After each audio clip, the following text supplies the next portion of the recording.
আমি একটু নিচে এসেছি, দেখি কিছু ফুল পাওয়া যায় কি না। একদম সকালবেলাতেই চলে এসেছি, তো জানি না, মনে হচ্ছে ফুল কিছুই নেই। একটু দরকার ছিল ফুলের আজকে, তো গাঁদা ফুল আনানো হয়েছে।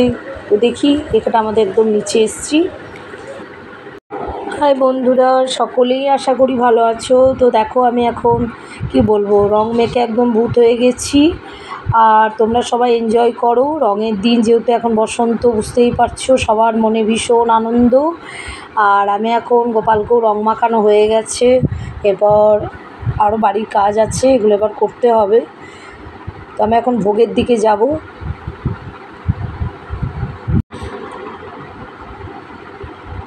ভোগটা বানানো চলছে, কারণ এটা সিমুই পায়েস করব। পুরো দুধটা একটু মেরে নিচ্ছি, তারপর আমি সিমুই পায়েসটা তৈরি করব। আর একটু আটা মাখবো, কারণ যেহেতু লুচি হবে। দেখো, আমার আটা নেওয়া হয়ে গেছে। একদম কি বলবো, নিরামিষ রান্না হচ্ছে, যেহেতু ভোগ হচ্ছে এটা, তাই কথা বলতে পারছি না। হ্যাঁ, খুব একদম চুপচাপ করে আমাকে করতে হচ্ছে, কারণ ভোগ করতে গেলে কথা বলতে নেই। কারণ যদি আমাদের কথা বলাতে যদি আমাদের মানে কি বলবো, মুখের থেকে থুতু বেরিয়ে যায়, সেটা ভীষণ খারাপ এবং পাপ হবে। সেই কারণে কথা না বলে আমি ভোগটা তৈরি করছি, এবং এই ভোগটা হয়ে গেলেই আমি গোপালকে ভোগ দিয়ে দেব। আর এরপর লুচিগুলো আমি ভেজে নেব। আমার তরকারি এবং পায়েস মোটামুটি হয়ে গেছে, এবার একটা একটা করে আমি লুচি তৈরি করে নেব, তারপর আমি ভোগ দেব। আর সারাদিন আজকে প্রচণ্ড ব্যস্ত, কারণ যেহেতু আজকে দোল পূর্ণিমা। আর ইচ্ছা ছিল যে আজকে মানে ব্রাহ্মণ ডেকে পুজো করানো, যেহেতু দোল পূর্ণিমা, কিন্তু নিজের শরীর ঠিক নেই, দাদারও শরীর মোটামুটি, তাই মানে কি বলবো, ঠিক জোগাড় করতে পারিনি।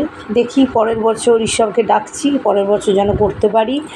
আর যেহেতু গোপালের বাড়িতে যদি আপনাদের গোপালের পুজো প্রতিদিন হয়, তাহলে কিন্তু সত্যনারায়ণ না করালেও চলে, কিন্তু অনেকেই করান, আমিও করিয়েছি, ইভেন হয়তো করাবো। তো যেহেতু গোপালের যদি প্রতিদিন সেবা হয় বাড়িতে, তাহলে কিন্তু কি বলবো, ওটা নারায়ণেরই সেবা হয়। এই কারণে গোপালের সেবাটা কিন্তু খুবই মানে পুণ্যর কাজ। দেখো, আমার লুচিগুলো সমস্ত ভাজা হয়ে গেছে, একদম ফুলকো ফুলকো লুচি হয়েছে, এবং খুবই নরম হয়েছে লুচিগুলো। এরপর আমি চলে এসেছি, ওকে রং টং মাখানো হয়ে গেছে, মানে কি বলবো, একদম সাজুগুজু করে একদম বসে গেছে।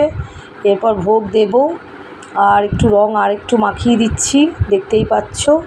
তো ভীষণ আনন্দে আছে আজকে, যেহেতু দোল পূর্ণিমা, এবং গোটা গায়ে রং মেখেছে, আমিও মেখেছি। তো সারা দিনটা ভীষণ এনজয় করলাম, গোপালকে নিয়ে ভীষণ এনজয় করেছি, ভীষণ আনন্দে ছিলাম। আর আমাদের ফ্ল্যাটে নিচেতে অনেকেই রং খেলছেন, কিন্তু আমি যেতে পারিনি, কারণ ওখানে আমিষ খাওয়ানো হবে, এই কারণে আমি যাইনি। আমি তো নিরামিষ খাবো, তো ওই কারণে আমি আর যেহেতু গোপালকে নিয়ে একটু ব্যস্তই থাকি সকাল থেকে। আমার দেখো ভোগ তৈরি হয়ে গেছে, নিবেদনও করা মানে চলছে। তো যেহেতু ভোগ দেখাতে নেই গোপালে, তবু তোমাদেরকে আমি একটু দেখালাম আজকে। আর এখানে লক্ষ্মীনারায়ণ আছেন, একটু যেহেতু দোল পূর্ণিমা, নারায়ণের একটা পূর্ণিমা, সেজন্য একটু সিন্নি করে দিয়ে দিলাম। আর এখন একটু আরতি করছি। এরপর আমার মোটামুটি কমপ্লিট পুজো। তারপর বাইরে একটু সাজিয়েছি, বাইরেটা তোমাদেরকে একটু দেখাবো। একটু সকালের দিকে একটু সময় করে একটু বাইরেটা একটু পরিষ্কার করেছি, একদম বাইরের দরজাটা, যেহেতু আজকে দোল পূর্ণিমা, তার জন্য একটু পরিষ্কার পরিচ্ছন্ন করেছি, গোপাল আছেন যেহেতু। তো তোমরা প্লিজ দেখতে থাকো। দেখো, আমি টপ দিয়ে একদম সুন্দর করে সাজিয়েছি, এবং একটা ফুলদানিও দিয়েছি দেয়ালে। দেখো তোমাদের কেমন লাগলো। টাটা।